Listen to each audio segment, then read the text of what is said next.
বিরুদ্ধে অনেক কথা বলেছে এই মাটিতে। আসলেকার মানুষ এগুলো শুনছে, শুনে কিছু করারও ছিল না, বুঝি, কিন্তু কোনো প্রতিবাদ আসে না। আজকে সব সন্ত্রাসী এলাকার মধ্যে প্রচারণ করছে। এই এক সন্ত্রাসী, সবচেয়ে বড় সন্ত্রাসী ওই আমাদের দুষ্ট হারিসের এককালে সহযোগী আলামী, এককালে ওর এই আলামী 1 লক্ষ টাকা বলতে পারলে আমার হাতের কাজ আমি হাতের কবজে কাটতে পারলাম। 1 লক্ষ বলতে পারলে এগুলো কোটি কোটি টাকার মালিক।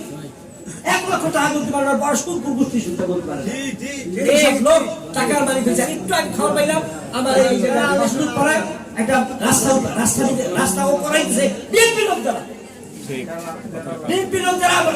টাকা দিতে সালামি। আমি একটু আগে খবর পাইলাম এই রাস্তা বানানো যাওয়ার কারণে আমার ঘরে একটু আওয়ামী লীগের লোক আর আমার লোক মিললে ওই রাস্তা করার জন্য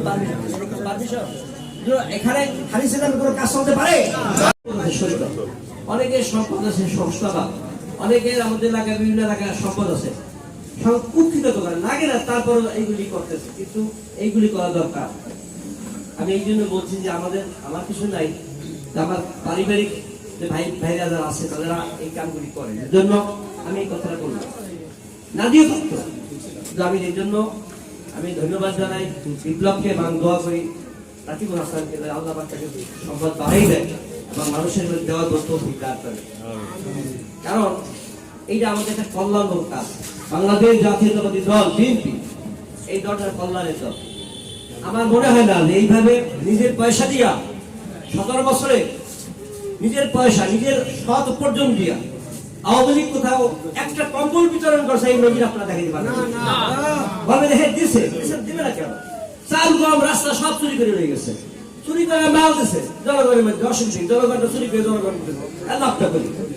আরে এমন এমন খবর আমি জানতেছি যে একটা রাস্তা কোটি কোটি টাকার রাস্তা টেন্ডার হয়েছে, টেন্ডার না করে ওই টেন্ডারের সমস্ত টাকাগুলো নিয়ে তারা ভাগ্য করে খেয়েছে। ঠিক ইতিহাসে আমি এই দেখি না বিএনপি ক্ষমতায় ছিল, এর আগে বিএনপি 3 টার্ম ক্ষমতা ছিল, এই 2 টার্ম ক্ষমতার মালিক আমরা ছিলাম, কিন্তু আমি এই গণনীতি এই মাঝে দেখি না। এখন এই তো দেখতেছি যে আরে রাস্তা নাই, ঘাট নাই, কি উন্নয়ন করছে? আমি উন্নয়ন দেখি না, 17 বছর মধ্যে কি উন্নয়ন করছে? উন্নয়ন তো দেখেই না। গৌদি গেলে কোন কি দেখা যায়? কিচ্ছু দেখা যায় না। আর থানা ওসি সাহেবের একটা বাসভবন, এই বাসভবনে পানি পড়ে, থাকার মতো কোনো পরিবেশ নাই। হ্যাঁ, ওখানে আমি দেখলাম আমার অনেক খারাপ লাগে যখন থানায় ঢুকি, থাকার যে পরিবেশ, বরঞ্চ বাংলাদেশের কত সুন্দর সুন্দর থানা আমি চোখে দেখছি, সুন্দর সুন্দর থানা, অফিস, আদালত এইগুলো করছে, কিন্তু এই গরম দিকে নাই, করে নাই। 17 বছরে ভাগাভাগি হাসনা তার কি ওই বেয়াদব হারিস।